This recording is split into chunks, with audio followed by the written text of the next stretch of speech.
I welcome you to the channel which explores various issues benefiting students, industry professionals, and faculty. I am Professor Jitesh Thakkar, Dean Academics and Professor Logistics and Supply Chain Management at Gati Shakti Vishwavidyalaya. Gati Shakti Vishwavidyalaya is a central university. It is India's first and only university in transportation and logistics sector with a very critical and clear mandate to contribute in all modes of transport: rail, road, aviation, water, ports, and shipping. University focuses on all three dimensions: technology, infrastructure, management services, and policy, that is, reforms. This particular platform intends to strengthen the ecosystem of higher education institutions in India by equipping faculty and students with the desired skill set. Typically, if we see, then the broader domain of higher education institutions and its ecosystem is about teaching, research, and experiential learning. The aim of this platform is to address how faculty and student can respond to evolving educational needs, typically in the era of New Education Policy 2020 and the expectation for interdisciplinary education. The platform will share the content in the various domains to see that faculty and student can have 360-degree development for the betterment of higher education institution. Number one, enhancing teaching effectiveness using improved pedagogical skills, innovative teaching methods, classroom management techniques, and student engagement strategies, utilizing educational technology and foster critical thinking for solving complex problems. The other domain where this platform will contribute is strengthening the productivity and quality of research by imparting the skills in conducting research, publishing research, and scholarly writing. The third area where this platform intends to contribute is to enhance experiential learning and provide the guidelines on how to execute projects, how to execute internship, and in what way student and faculty can engage themselves in solving the real world problem. This platform explores critical dimensions of faculty and student development for enhancing the capability of higher education institutions in India, and specifically with a focus on most important and critical entity of this higher education institution, the stakeholders, faculty, and student. This video particularly exchanges the views on very important topic, and many researchers, faculty, students, they face the dilemma: should we fit research method to the research context or research context to the research method? Once again, I am repeating, it's a very critical dilemma in the mind of faculty and students. Should we fit research method to the research context or research context to the research method? In simple words, I would say, which research method to use when you are investigating a context. Let it be small and medium scale enterprises, let it be medical science, let it be social science, and you want to identify an appropriate methodology which can really help you to investigate the research questions which are underlying. So here we will try to explore what research method is best suitable for the given context. So just let us try to see that what drives and when this dilemma typically is faced by faculty and students and researchers. So it is the research question, the specific context of your research, that is about who, what, where, and why, shapes the research question you ask, and the question in turn determine the suitability or the most appropriate research method for your context. So most important thing is to look at the research question, whether you are investigating who, what, why, where, and then think about the selection of the research method. It should not be otherwise. And many a times, student researcher, typically they make a mistake that they would like to fit a particular method to the context because they are more familiar or comfortable with a specific research method, and that is where the entire purpose of research really gets lost. So there are different methods for different goals. Broadly, we can classify into two domains. Number one is the quantitative methods, where you conduct the surveys, you conduct experimentation, you have simulation method, you have optimization, and these methods are ideal for measuring and testing relationship, typically the causal relationship between variables in a structured manner. They work well when you need to generalize the findings to a larger population. So when you are investigating a phenomena which is very well established, you have the constructs and variables very well known, and you want to basically evaluate some of the causalities, relationships among the variables. For example, the worker motivation and the productivity of the workplace. I want to investigate the impact of one over other. In that case, I would be trying to generalize the finding for a particular context, and the quantitative method can help me best. The other approach is to look at the qualitative domain, qualitative methods. You can have interviews, focus groups, case studies, and typically these methods are well suited for exploring the complex phenomena in its own context. For example, I'm investigating the logistics and supply chain management issues in small and medium scale enterprises, and absolutely no much previous work is available, and the context of each small and medium scale enterprise is unique, and I have to really investigate the issue in its true real life setting.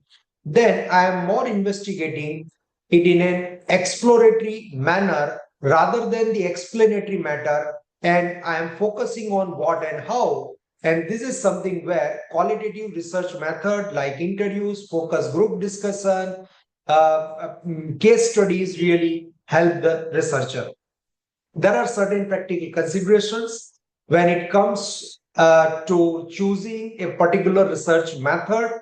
First is the available resources. So time, budget, access to participants. You want to conduct experimentation study, and here you have to see that what amount of resources are available to really direct your experimental analysis and the experimentation studies. Second consideration is the ethical consideration, ensuring the safety and privacy of participants. So typically, let us say maybe you are investigating some of the phenomena pertaining to medical science where patients and their medical history is involved.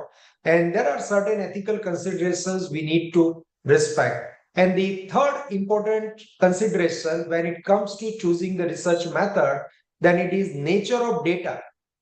What type of data is available, whether primary or secondary, to investigate your research question. If you have a lot of qualitative, subjective data available, then it is better to go for qualitative research method where interview, focus group discussion, and case study based approach are most applicable. So I would just like to caution the researchers, faculty members, and students when it comes to choosing a method. Please remember, trying to force a research context to fit a particular method can lead to number one, inaccurate and incomplete finding. I want to investigate about why, and I am just ending up with what, and the kind of causality which I want to investigate is truly unrevealed because I have directed my research with the wrong tool, with the wrong research method. So, first is incomplete and inaccurate findings. Number two, wasted resources.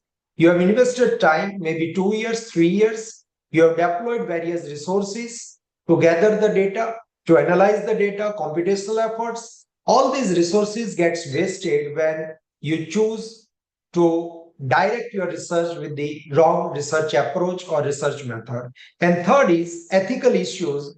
If the method is not appropriate for a particular population or setting, then the findings, outcomes are misleading, and that can lead to certain ethical considerations. Typically, just think that the pharmaceutical company researching about a new drug, and certainly on experimentation with a particular population, they would like to launch it in the market. And really, if the method selected for proving the efficacy of the drug or vaccine is not appropriate, then generalization of administering this particular drug or vaccine to a larger mass would have huge ethical considerations. So, just to summarize what we discussed so far, then start with a clear understanding.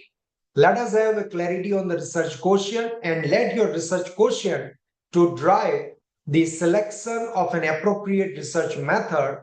Rather, you just try to feed the research method with which you are most comfortable to the research context. Let us look at this particular dilemma with a couple of examples to make it more clear that what to choose when, which research method is most appropriate to gather the information about a particular context and investigate the critical question which we are trying to say answer through a systematic and scientific research. So the first example is studying consumer behavior.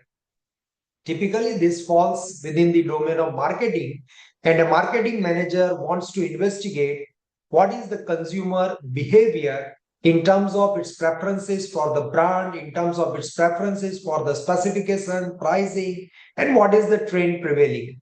So, here the research question, let us say, is how do young adults in urban areas make purchasing decision about smartphones?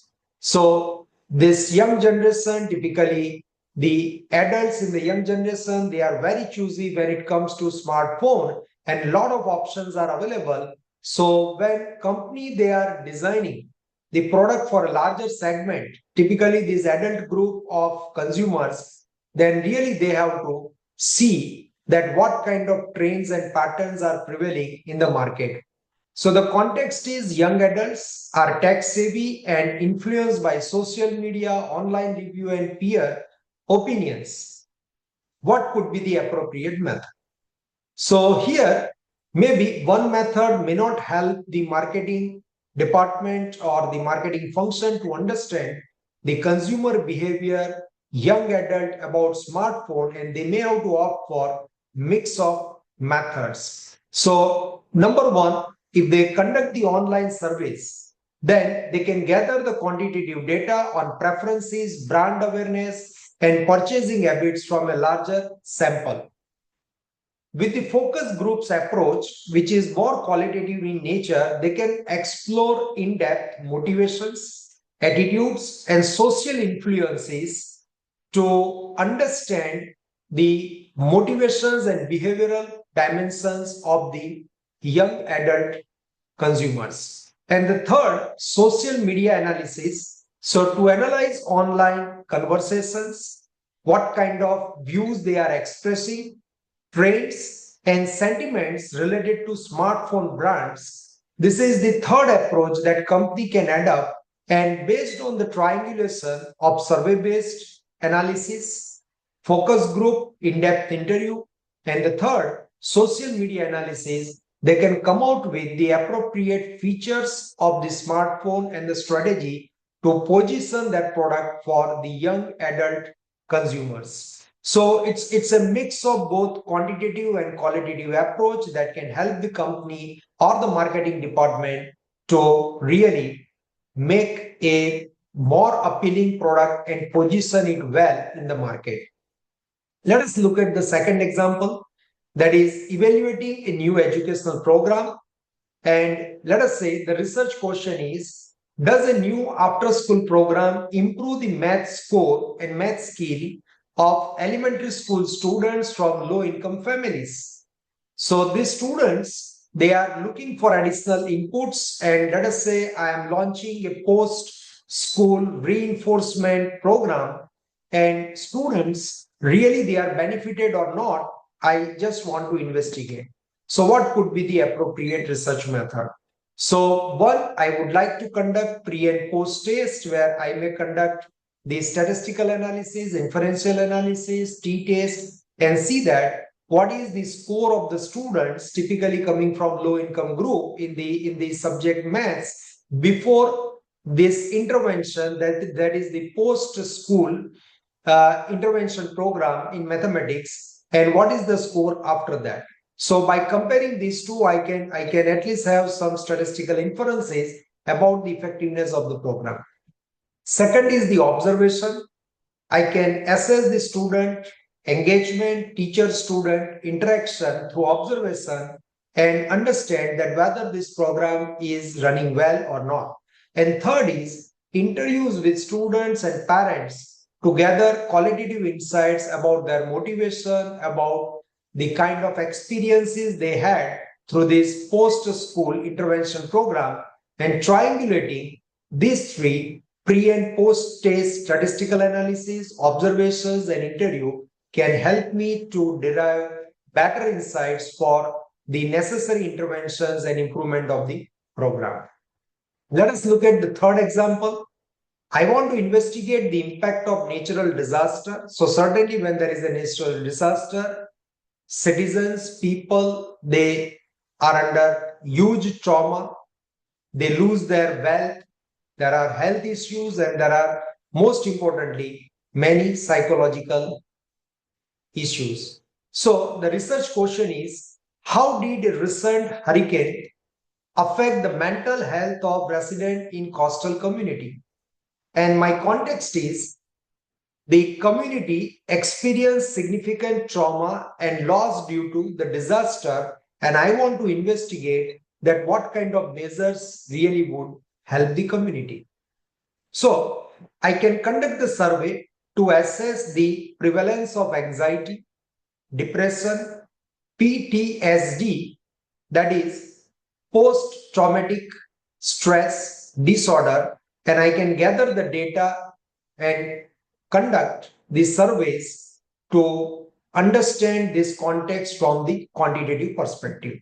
Second, because the emotions and sentiments are involved, I can have in-depth interviews to explore individual experiences of trauma, coping up mechanism, and support needs. And third, analysis of community records. So I can examine the changes in social service utilization, healthcare visits, and other relevant data to understand the community records and their needs over a period of time, and triangulating these three: survey, face-to-face interaction with the affected people, and community history and records, I can derive some better insights for applying the necessary interventions, policy reforms in case of the community affected by natural disaster.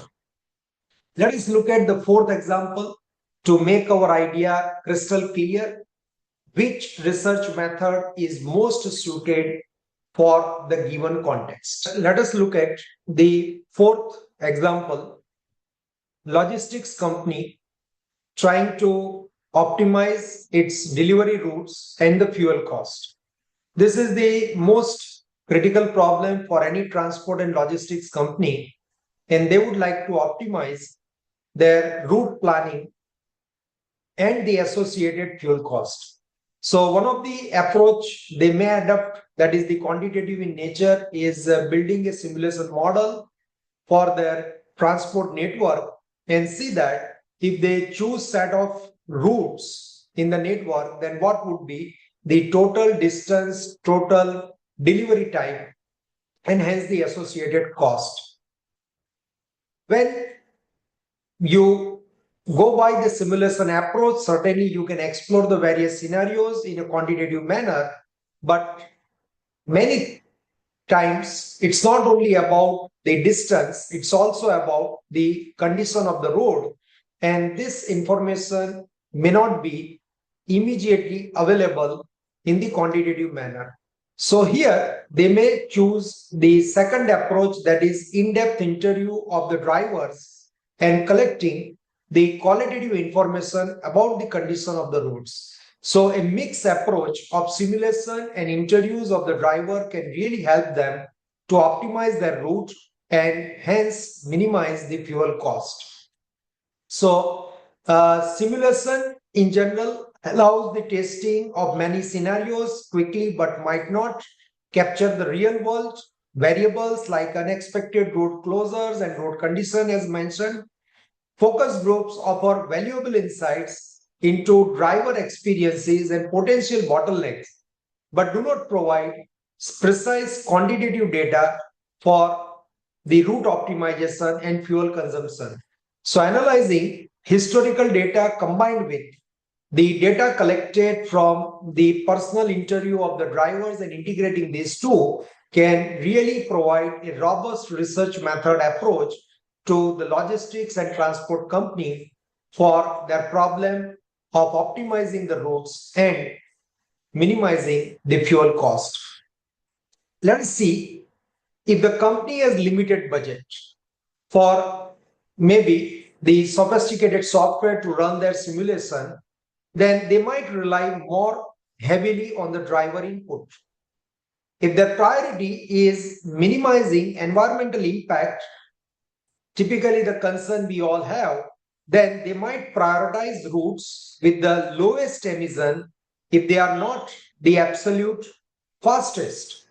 And therefore, choosing the appropriate method depends absolutely on your research quotient, the underlying motivation for either maximizing your output, optimizing your network, minimizing the fuel cost, or minimizing the carbon emission.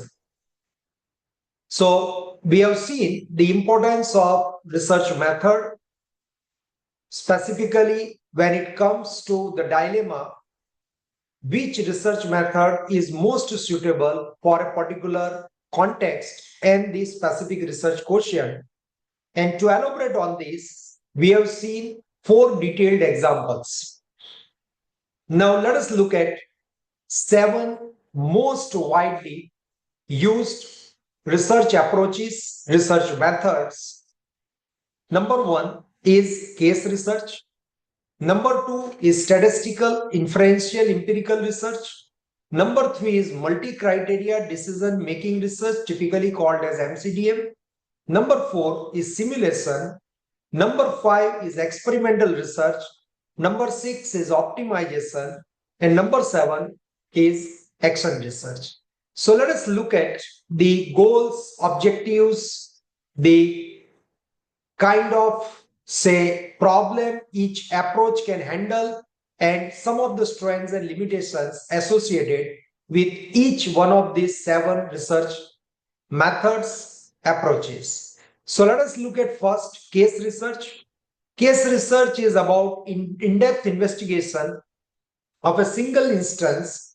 Typically when the phenomena is complex, you want to investigate about a particular patient, let us say, or set of patient in the psychiatric department, or you want to investigate the context of small and medium scale enterprise. So these contexts are highly complex in terms of their real life setting, and it has to be investigated more in terms of exploratory research by keeping a focus on 2 important questions, that is what and how. And this is something where case research really benefits the researcher or the investigating team to understand the context in its real setting and answer the underlying questions. The analysis method associated with case research is detailed description, interpretation, you can do pattern matching, you can have comparison between polar cases. One is maybe the extremely good example in terms of, let us say, productivity in small and medium scale enterprises, and other is the poor productivity in small and medium scale enterprises, or maybe the clinical intervention leading to a good health, mental health of the psychiatric patient, and on the other side, the poor clinical intervention leading to very marginal effect on the health, mental health of the psychiatric patient. So you have all the options like detailed description, interpretation, analysis of the patterns, comparison of polar cases available when it comes to case analysis, case research. Typical goal is to develop deep understanding of a phenomena in real world setting. The strands are rich, contextual insight. You are not missing anything because you are observing the phenomena, you are conducting the in-depth interview, and you are spending enough time within the context, and hence you are trying to accommodate all tangible, intangible dimension of the real life setting.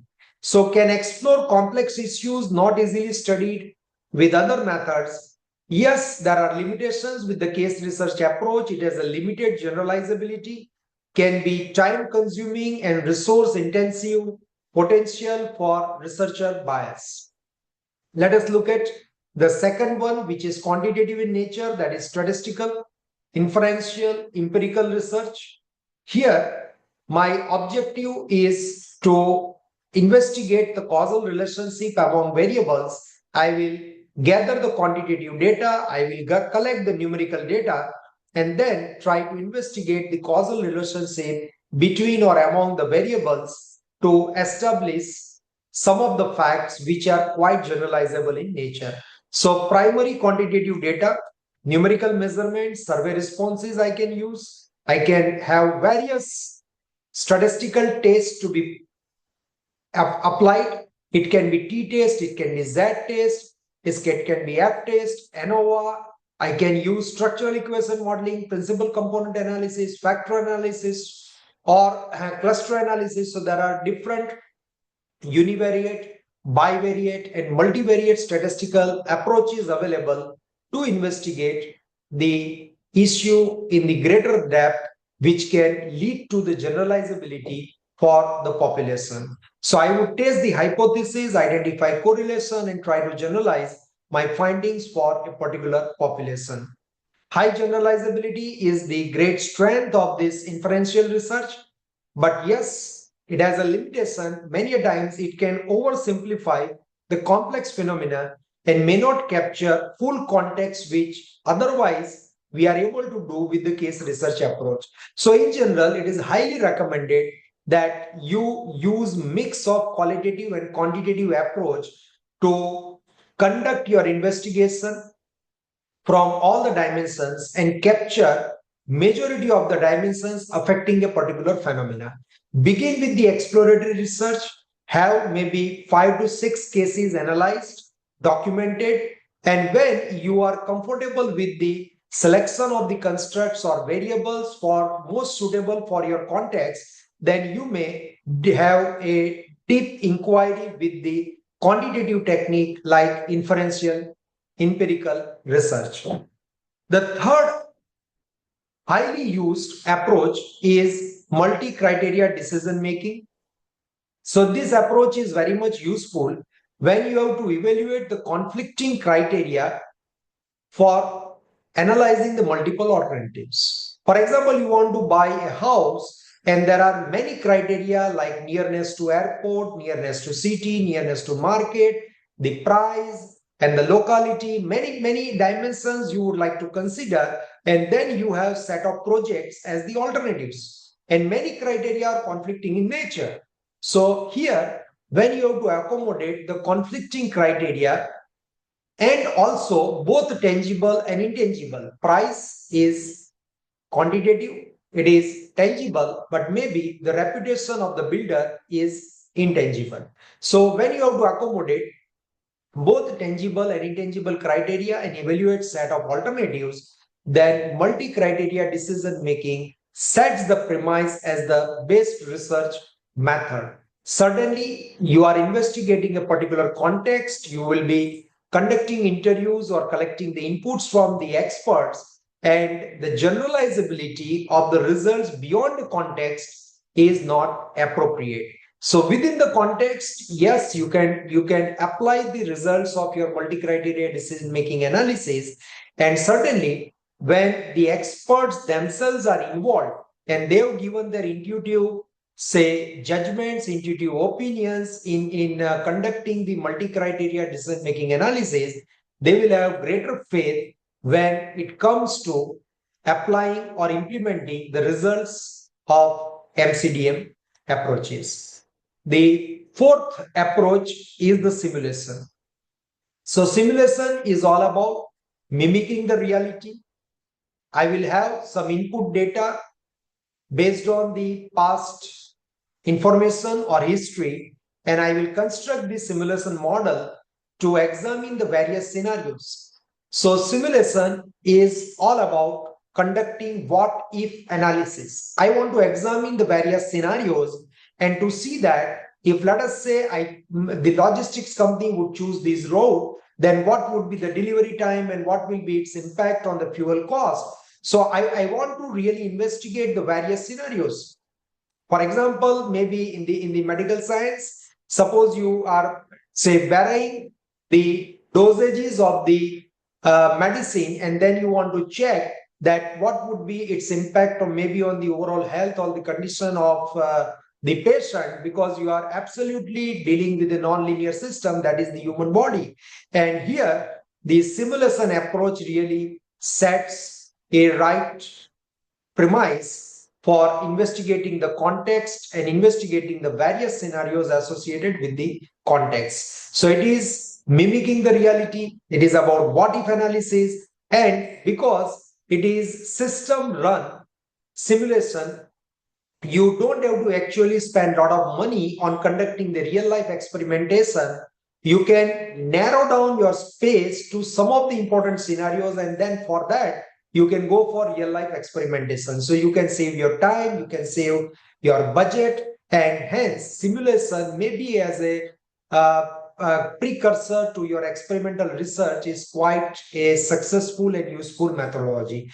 So it can study the complex systems that are difficult to analyze directly through experimentation and allows for experimenting without real world consequences. Many a times it's not possible to conduct experimentation on the real ground manner, and that is where simulation can really help to analyze the scenario.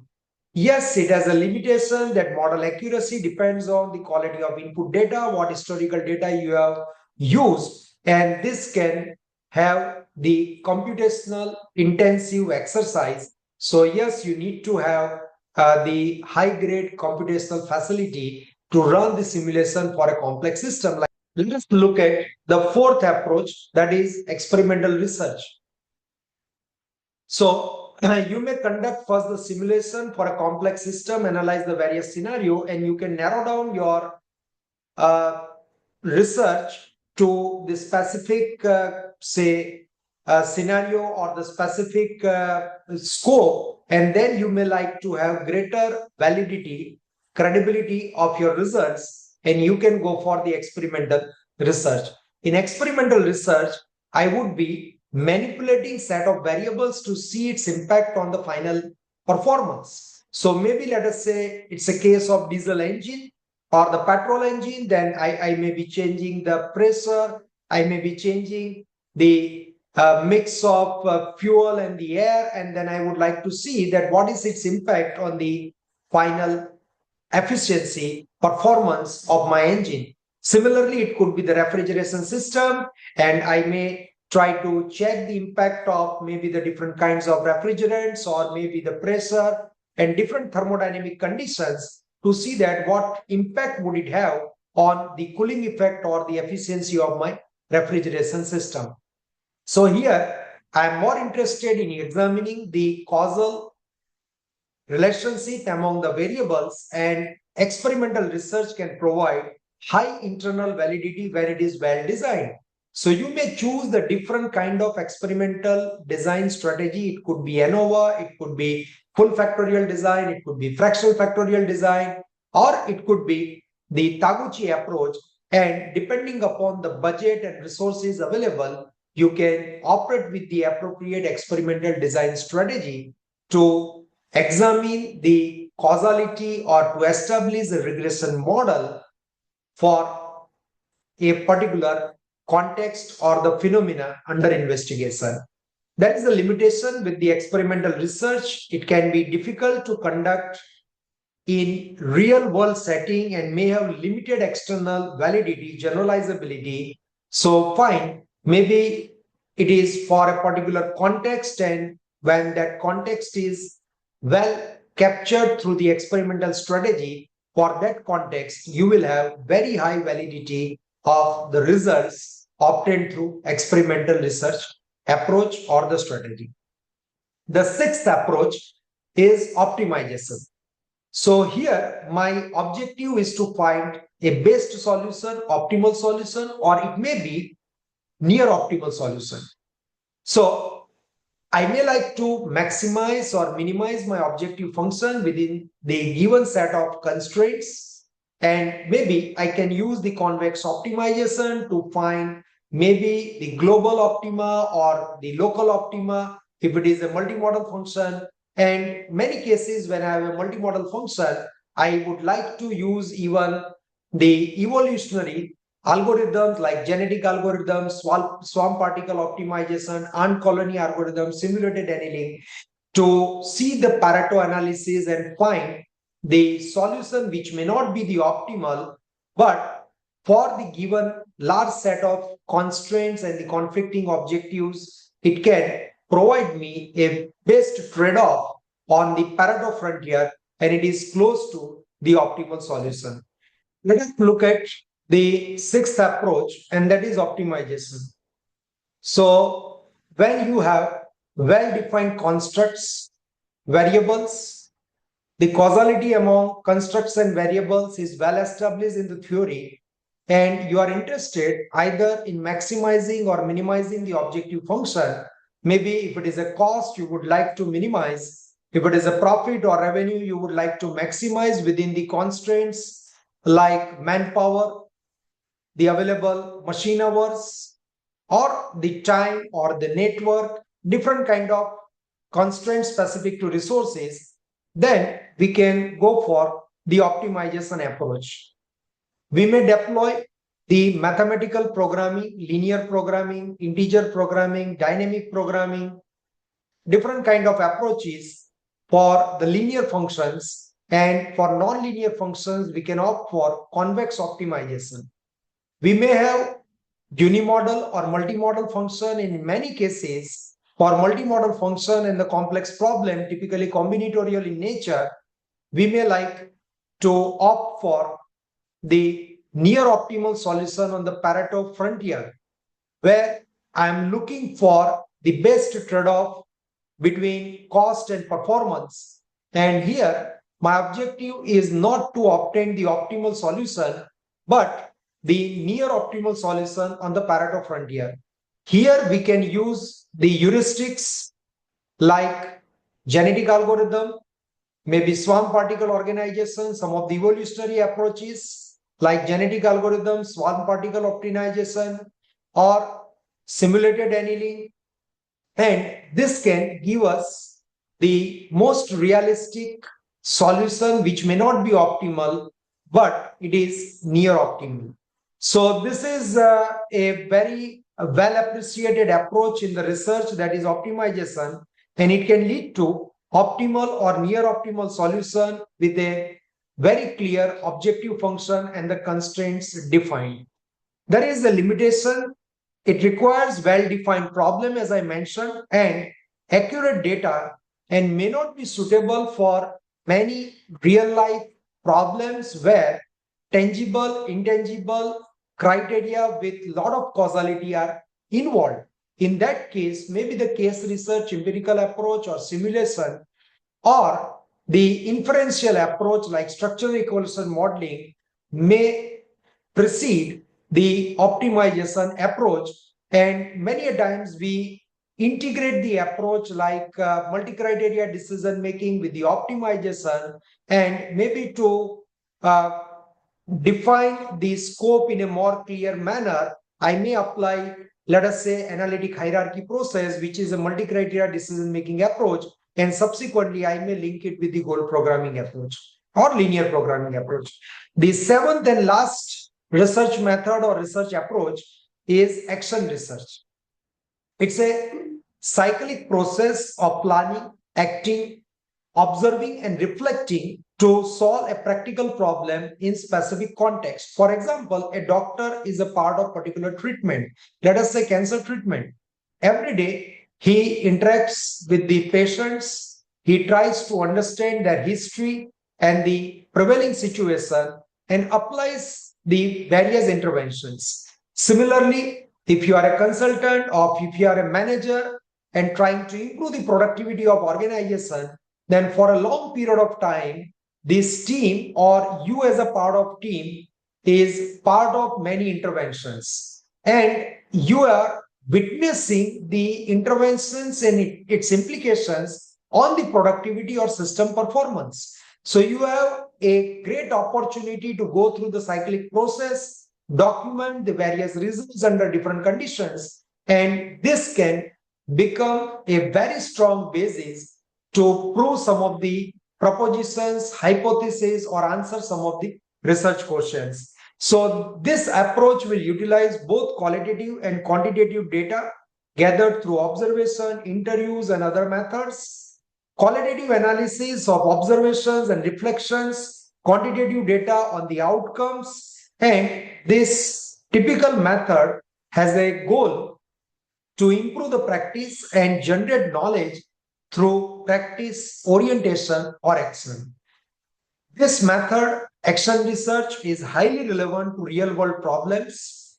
Engage stakeholders, let it be employee, managers, or maybe the owner of the company or the consultant in the research process and promotes continuous improvement. That is the limitation with the action research.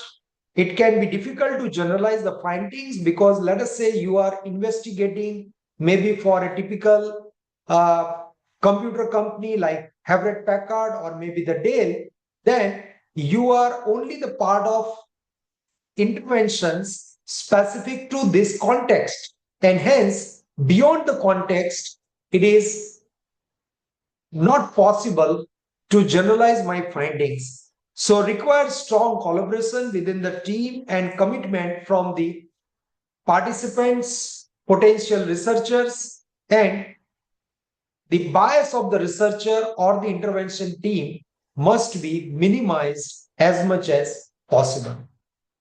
So broadly, if we just summarize, we have seen initially that what is the importance of the context that we are discussing. Should we fit research method to the research context or research context to the research method?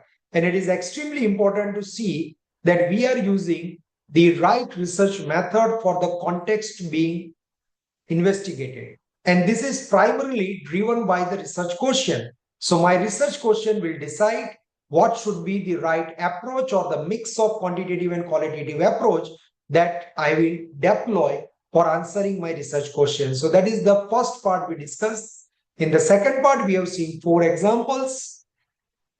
The example of a logistics company trying to maximize the route planning and reduce the fuel cost. The example of natural disaster, how to investigate, and so on. And in the third phase, we have seen 7 most widely used research approaches, research methods: case research, simulation, experimental research, action research, empirical, inferential research, and optimization. We have seen the merits, demerits, under what context these 7 methods should be utilized, or you can integrate the different approaches as per the demand of the context. Let us conclude with select considerations. When you choose the research method, the first one is the research question. the choice of research approach should be driven by research question. Number two, nature of phenomenon. The complexity and context of phenomena being studied will have significant influence on the selection of research method. So if you are into clinical investigation, your case research or action research approach would be the best. If you are investigating the context which is quite fragmented, like the trucking industry in India or maybe small and medium scale enterprise, each firm has its own context and complexity, then case research could be an appropriate one. If you are a part of intervention team, then action research could be the best. If you have already well established constructs and you want to generalize the findings, then you have simulation and statistical inferential approach maybe as the most appropriate approaches to be used. And the third is resources. So time, budget, and expertise available to conduct a particular kind of research and analysis really matters when it comes to the quality of finding and relevance of the finding for a particular investigation. So to conclude, let us say that the approaches are not mutually exclusive. In some cases, a research project may combine elements of multiple approaches, quantitative and qualitative. As I mentioned, you can integrate the multi-criteria decision making with the optimization approach, or initially you can have case study research to examine and well establish your constructs and variables, subsequently followed maybe by empirical inferential research like structural equation modeling, factor analysis, or regression analysis, and so on. And this is where, by adopting an appropriate approach, we contribute to the extension of knowledge, development of the theory, and advancement of our contemporary knowledge in a particular domain. So just to conclude with a note on my university, Gati Shakti Vishwavidyalaya is a central university, India's first and only university in transportation and logistics sector, with a very clear mandate to contribute in all modes of transport: rail, road, water, aviation, port, and shipping. And this university contributes with respect to all three dimensions: technology, infrastructure, management services, and policy reforms. University has a very clear vision, innovation-led and industry-driven. And in line with this, university enters into collaboration with various leading industries like Alstom, Jacobs, Nippon Koi, Airbus, Siemens, Plaza India, Railtel, and others. Thank you very much for your interest in exploring various dimensions of faculty and student development. We will keep exploring more issues through this platform for the benefit of most important stakeholders of higher education institutions, that is, students and faculty.